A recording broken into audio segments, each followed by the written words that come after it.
안녕하세요. 축구 전문 기자 한준입니다. 연말에도 쉬지 않는 프리미어리그 2023-2024 시즌 전반기 마지막 경기인 19라운드 일정이 펼쳐집니다. 한국 시간으로 12월 29일 금요일 새벽 4시 30분에 토트넘 허스퍼가 브라이튼과 원정 경기를 치르는데요. 이 경기 토트넘 허스퍼가 4연승을 거두고 또 손흥민 선수가 지난 시즌 기록했던 역사적인 원더골을 재현할 수 있는 전술적인 이유가 충분합니다. 지난 시즌보다 확실히 떨어진 브라이튼의 최신 상황, 그리고 손흥민 선수의 활약 가능성을 내다보는 이유, 그리고 현지 전망까지 총정리해드리도록 하겠습니다. 2023-2024 시즌 프리미어리그 18라운드 경기까지의 현재 순위를 살펴보면 아스널이 가장 먼저 승점 40점에 도달하며 선두를 지키고 있습니다. 지난해 크리스마스 기간에도 1위를 지켰던 아스널, 결국에는 후반기에 맨체스터 시티의 역전을 허용했는데요. 역사적으로 4차례나 프리미어리그 전반기 일정 마칠 때 선두를 차지했던 아스널인데 이번에는 벵거 감독 시대 이후 처음으로 프리미어리그 우승을 할 수 있을지에 대한 기대감이 커지고 있습니다. 2위 리버풀 39점, 3위 에스턴 빌라도 39점이고요. 토트넘이 승점 36점으로 4위, 아스널과의 승점 차이가 하지만 4점밖에 나지 않기 때문에 다시 최근 3연승으로 우승 경쟁에 합세했다라는 평가와 기대를 받고 있습니다. 클럽 월드컵 우승을 차지한 맨체스터 시티가 한 경기를 덜 치른 가운데 승점 34점으로 5위고요. 웨스트햄이 승점 30점으로 6위, 그리고 뉴캐슬이 승점 29점으로 7위까지 떨어지면서 에디 하우 감독이 경질 가능성이 높은 감독 중에 한 명으로 떠올랐습니다. 8위는 맨체스터 유나이티드, 9위는 브라이튼, 10위는 첼시, 그리고 11위가 황희찬 선수가 활약 중인 울버햄튼인데요. 울버햄튼과 첼시의 승점이 같죠? 이번 라운드에 울버햄튼이 탑 10으로 진입할 가능성까지 제기되고 있습니다. 19라운드는 가장 먼저 12월 26일 화요일 밤 9시 30분에 뉴캐슬과 노팅엄의 경기로 시작하고요. 12월 27일 수요일 0시에 본머스 대 풀럼, 셰필드 대 루턴의 경기가 있습니다. 그리고 새벽 2시 30분에 번리 대 리버풀, 새벽 5시에 맨유 대 에스턴 빌라의 경기가 열리는데 마침내 맨유가 짐 래드클래프 경이 완벽하게 구단의 최대 주주로 인수를 확정하면서 개편 작업이 시작되고 있거든요. 이 경기 결과에 따라서 텐하흐 감독의 입지까지도 결정될 것으로 보입니다. 12월 28일 목요일 새벽 4시 30분에 브렌트포드 대 울버햄튼, 첼시 대 크리스탈 팰리스, 그리고 에버튼 대 맨시티의 경기가 새벽 5시 15분에 열리고요. 19라운드 가장 마지막 일정에 토트넘이 경기합니다. 12월 29일 금요일 새벽 4시 반에 브라이튼과 원정 경기 치르고 아스널과 웨스트햄의 런던 더비가 5시 15분에 킥오프합니다. 말씀드린 대로 지난 시즌에는 브라이튼이 토트넘보다 좋은 성적을 거뒀지만 올 시즌에는 지난 시즌의 주역 일부가 팀을 떠나기도 했고 또 유로파 리그를 병행하는 상황과 더불어서 부상 선수가 최근 속출하면서 성적과 경기력이 모두 떨어지고 있는 상황입니다. 토트넘이 4위, 브라이튼이 9위인데 양팀의 승점 차이가 무려 11점까지 벌어졌습니다. 물론 브라이튼도 패배한 경기 자체는 많진 않아요. 토트넘이 11승 3무 4패, 브라이튼이 7승 6무 5패인데 브라이튼이 조금은 이겨야 했던 경기를 비기는 경우들이 많이 있었죠. 그나마 브라이튼은 홈에서는 좋은 성적을 거두고 있어요. 홈에서는 브렌트포드와 홈경기 2대1 승리, 번리와 홈경기 1대1 무승부에 이어 마르세유와 유로파리그 홈경기도 1대0으로 승리했거든요. 하지만 최근 두 차례 원정 경기, 아스널 원정 프리미어리그 0대2 패배, 크리스탈 팰리스와의 원정 1대1 무승부 등 적지에서는 승점을 거두지 못하고 있습니다. 이번 경기가 브라이튼의 안방에서 열린다는 점에서 브라이튼은 그나마 기대할 수 있는 요인이 있다고 볼 수 있겠는데요. 하지만 토트넘이 최근 공식 경기 3연승을 달리고 있고 노팅엄 원정도 2대0으로 이겼고 맨시티 원정도 3대3으로 무승부를 끌어오는 등 토트넘의 입장에서는 홈이든 원정이든 좋은 성적을, 좋은 결과를 내고 있고 또 일관된 경기력을 보이고 있기 때문에 이번 경기 토트넘이 우세할 것이다라는 현지의 전망들이 나오고 있습니다. 양팀의 기록을 기반으로 한 후스코어드닷컴의 장단점 비교를 보면요. 우선 브라이튼의 최대 강점은 선제골을 내주더라도 끝까지 쫓아올 수 있는 뒤집기 능력, 저력 이런 부분이에요. 사실 브라이튼이 먼저 골을 내주고 힘든 경기를 했던 상황들이 올 시즌에 많이 나왔거든요. 그리고 미토마 선수라든지 그 외의 윙 플레이어들을 통한 측면 공격의 강점이고 또 중거리 슈팅도 적극적으로 때리고 직접 프리킥 상황에서도 강점을 보이고 있고 또 장신 수비수들이 있다 보니까 세트피스 시의 수비력이 뛰어난데 이런 부분들이 상성면에서는 토트넘과 크게 겹치는 부분들은 없습니다. 토트넘은 사실 뒷심이 좀 약한 부분들이 있다 보니까 토트넘이 먼저 골을 넣는다고 하더라도 브라이턴을 상대로 마지막까지 안심할 수 없는 이런 부분들은 신경 써야 되겠지만 경기력적인 면에 있어서는 브라이턴도 약점들이 꽤 많이 드러나고 있거든요. 상대의 역습에 약한 부분들이라든지 또 마찬가지로 상대의 중거리 슈팅에 약한 부분들이라든지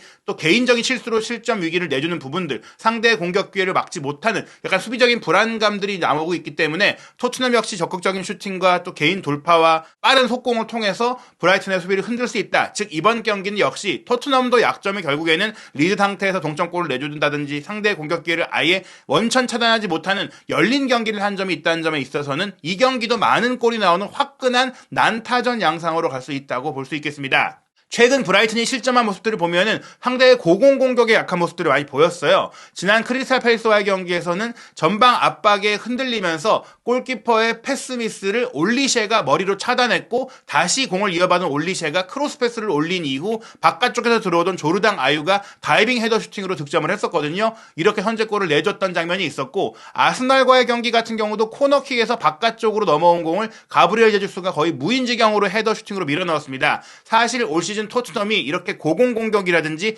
헤더 득점에 강한 편이 아니었지만 최근 3경기 연속골을 터뜨리면서 토트넘 입단 이후 최고의 컨디션을 보이고 있는 히샬리송의 강점이 사실은 헤더골이거든요.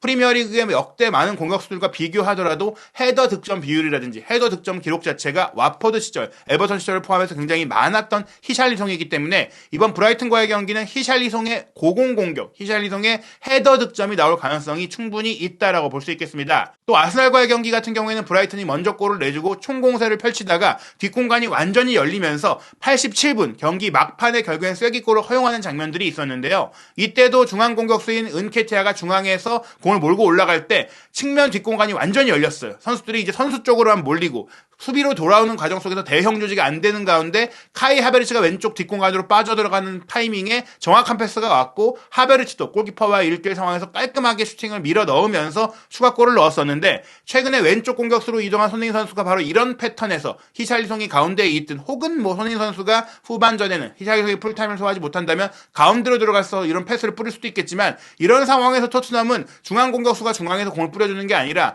손흥민 선수가 사이드 뒤로 돌아가면서 중앙 미드필드라든지 풀백들이 인버티드로 들어와서 이런 패스를 뿌려줄 수 있고 혹은 클루세스키 선수가 이 위치에서 공을 뿌리는 역할들을 최근에 잘해주고 있잖아요. 이런 패턴들을 활용한다면 충분히 손흥민 선수도 역습, 속공 상황에서 득점할 수 있는 기회가 열 수 있다. 즉 히샬리송과 손흥민 선수의 득점이 모두 나올 수 있는 가능성이 이 브라이튼의 수비적인 약점을 통해서 드러나고 있는 것입니다.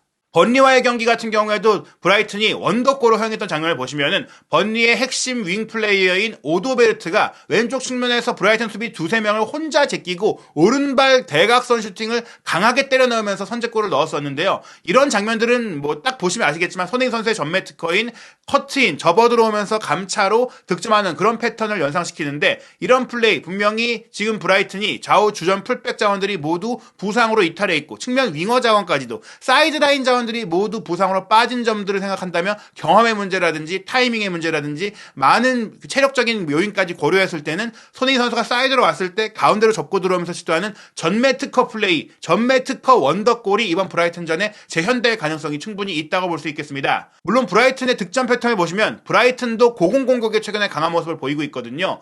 크리스탈 팰리스와의 경기의 동점골은 오른쪽 측면으로 이동했던 파스칼 그로스가 왼발로 접고 들어오면서 올린 크로스 패스를 데니 웰백이 시도한 헤더 슈팅이 행운이기도 했어요. 크게 뛰어올라서 골키퍼가 막을 수 없는 궤적으로 뚝 떨어지면서 동점골이 됐던 바가 있고요. 또 번리와의 경기 같은 경우도 이번에는 왼쪽으로 이동한 크로스가 오른발로 때려 올린 것을 사이먼 아딩그라 선수가 강력한 헤더 슈팅으로 마무리했던 장면들이 있었는데 토트넘도 사실은 상대의 헤더 공격과 높이에 대응하는 데 약한 모습을 보이고 있다 보니까 이런 상황에서는 토트넘도 실점할 수가 있다라고 생각하면은 토트넘이 최소한 2-3골을 넣어야 브라이튼을 이길 수 있다라고 전망할 수 있겠습니다. 양팀의 상대 전적을 보면 브라이튼 자체가 프리미어리그 경력이 많지 않다 보니까 총 12번의 경기가 있었는데요. 토트넘이 8승 1무 3패로 전적상 우세한 상황이고요. 최근 6차례의 맞대결을 보더라도 4승 2패로 토트넘이 앞서는데 특히 최근 2경기를 모두 토트넘이 이겼어요. 무엇보다 지난 시즌에 로베르토 데체르비 감독이 부임하면서 브라이튼이 강력한 모습을 보여왔음에도 불구하고 최근 2차례의 경기에서 모두 승리했다는 것은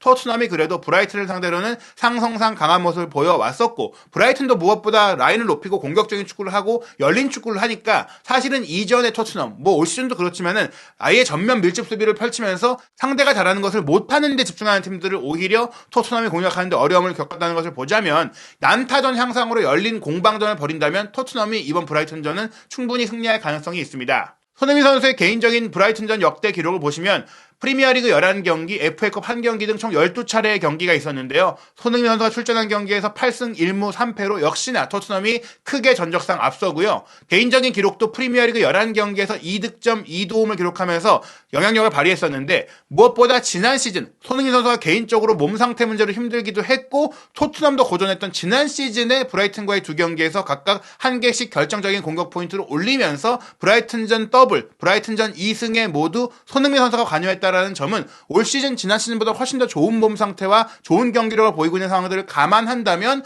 브라이튼을 상대로 3경기 연속 공격 포인트를 올릴 수 있다는 기대감이 역시나 커질 수 있는데요. 특히 지난 시즌 후반기 브라이튼전 2대1 승리 당시 손흥민 선수가 전반 10분 만에 원더골을 터뜨리면서 자신의 오랫동안 기다려왔던 프리미어리그 통산 100호 골을 터뜨렸었죠. 현재 114호 골로 프리미어리그 득점 23위 역대 기록을 계속해서 끌어올리고 있는 손흥민 선수인데, 이 골이 굉장히 중요했어요. 특히 페리시 선수와 손흥민 선수의 호흡이 맞지 않는다라는 얘기들이 많이 나왔을 때 페리시 선수가 사이드라인을 점유해주고 손흥민 선수가 왼쪽 하프 스페이스를 점유하면서 페리시치의 패스를 받자마자 오른발 감차로 달려드는 수비수를 벗겨내면서 구석으로 날카롭게 골자 넣었던 이 원더골을 통해서 토트넘도 부진하던 흐름을 반전시켰고 손흥민 선수의 개인적인 경기력도 조금은 살아났었는데, 이때가 사실은 여전히 손흥민 선수가 이 사타구니 근육 부상, 스포츠 헤르니아 문제로 이제 고생을 하던 때에도 이런 골이 나왔다는 것을 생각한다면 올 시즌 더 좋은 컨디션의 손흥민 선수는 더 멋진 골, 더 확실한 골을 많이 넣을 수 있다. 게다가 이 경기 2대1로 승리했다고 말씀을 드렸는데, 이 선제골 이후에 토트넘이 동점골을 내줬지만 79분 손흥민 선수의 기점 패스를 통해서 결국엔 토트넘이 승리를 했거든요. 후방적에서 넘어온 패스를 받자 오른쪽으로 이동했던 손흥민 선수가 2명의 수비 압박 사이를 뚫고 날카로운 스루 패스를 호이비에르에게 연결했고, 호이비에르가 컷백을 준 것을 케인이 때려넣으면서 골을 넣었는데, 케인도 사실상 중거리 슈팅에 가까운 장면이었잖아요. 즉 브라이튼이 중거리 슈팅에 특히 약한 모습을 보이고 있다는 것을 감안한다면 최근에 토트넘이 적극적으로 중거리 슈팅을 때리고 있고, 이번 경기는 손흥민 선수도 적극적으로 슈팅을 때릴 필요가 있다라고 볼 수 있겠습니다. 양팀 모두 부상자가 많은 상황인데요. 토트넘의 부상자는 이미 최근에 계속해서 빠져왔던 선수들이니까 이번 경기에 특별히 빠진다고 할 수 없습니다. 그리고 크리스티안 로메로 선수 같은 경우에는 지난 경기에서 전반전 마치고 햄스트링이 좀 당긴다고 해서 빠졌다고 말씀을 드렸는데, 포스테코글루 감독이 최근 인터뷰에서 로메로가 이번 브라이튼과의 경기 출전에는 문제가 없다라고 밝혔고요. 그 외에 다른 선수들도 추가적인 이탈이 없기 때문에 현재 가용 가능한 최상의 전력으로 플레이를 할 수 있을 것 같습니다. 다만 비수마 선수가 이제 퇴장 징계로 인해서 이번 경기도 뛸 수가 없는 상황이고요. 브라이튼도 전 포지션에 걸쳐서 빠진 선수가 굉장히 많습니다. 일단 일본 대표팀의 핵심 윙어인 미토마 같은 경우도 이번 경기는 확실히 빠지게 돼 있어요. 지난 경기 마치고 깁스까지 했던 모습이 포착이 됐었는데, 아시안컵은 다행히 뛸 수 있다라는 얘기가 나왔던 것 자체가 미토마가 이번 경기는 뛸 수 없고, 사실은 올해 끝나기 전 아시안컵 소집 전까지 브라이튼의 경기를 소화하기 어렵다라고 보시면 될 것 같고요.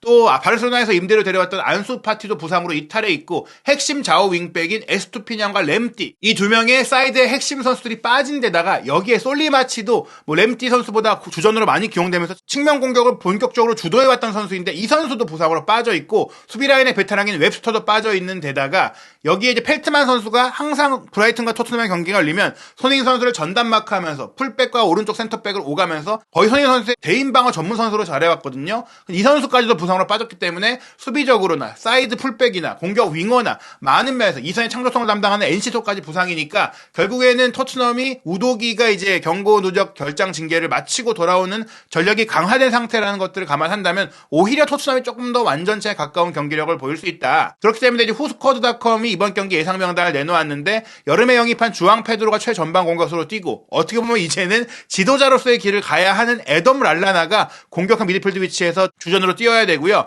유망주 사이먼 아딩그라와 이제 부어나노테가 좌우 측면을 차지하게 됩니다. 이 명단을 보면 사실은 컵 대회에서나 내세울 어려울 정도의 라인업으로 토트넘을 상대해야 하는 브라이튼이고요. 중앙 미드필드로 그로스가 이제 이동해서 뛰어야 하고 빌 길모어가 중앙 미드필드 파트너로 뛰게 되는데 역시나 이 두 선수가 공격 전개력은 좋지만 수비력이 조금은 아쉽기 때문에 충분히 토트넘이 공략할 수 있습니다. 포백 라인에서는 덩크를 제외하면 거의 유망주로만 구성되어 있다고 보시면 될 것 같고 로베르토 산체스가 첼시로 이적한 이후 제이슨 스틸 골키퍼가 저렇게 좋은 선방력을 보이지 못하고 있기 때문에 토트넘이 충분히 이번 경기 객관적으로 이길 수 있다라는 전망들이 많이 나오고 있습니다. 토트넘은 히샤이성이 최전방에 배치되고 좌우 측면에 손흥민과 존슨, 공격형 미드필드로 클루세스키가 배치되고 중앙 미드필드 라인은 지난 경기에 조금은 아쉬운 모습을 보였던 스킵 대신 호이비에르가 사르의 파트너로 뛸 것이라는 전망이 나오고 있고요. 포백은 우도기, 벤 데이비스, 다이어 포로라고 되어 있는데 로메로의 몸 상태에 문제가 없다는 얘기가 나왔기 때문에 다이어가 아니라 데이비스, 로메로가 센터백 조합을 구성하고 비카리오가 골문을 지킬 예정입니다. 사실은 다이어가 나오는 것만으로도 토트넘의 하이라인 전술이 제대로 작동하기 어렵기 때문에 정말 로메로가 못 뛴다면 저는 개인적으로 이번 경기는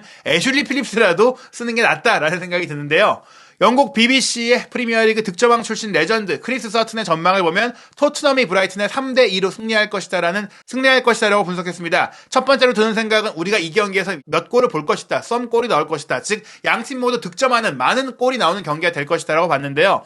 토트넘이 여전히 우승 경쟁을 하는 위치에 있긴 하지만 지난 라운드 에버튼전 승리는 사실 약간 운이 좋긴 했다. 그렇기 때문에 브라이튼과의 경기에 좋은 결과를 얻을 수 있을지 혹은 나쁜 결과가 나올지 알 수 없다. 최근에 토트넘이 일관성을 잃었다는 얘기죠. 하지만 브라이튼이 지난 시즌에 불꽃을 잃었다는 점이 중요한데요. 그러나 또 브라이튼이 올 시즌 프리미어리그 홈 경기에서는 1패밖에 없기 때문에 토트넘을 끝까지 괴롭힐 수 있다. 즉 굉장히 치열한 경기가 될 텐데 그래도 부상 이탈 자원으로 인해 여러모로 전력이 떨어진 브라이튼이 토트넘에 패배할 것이라고 전망한 것이고요.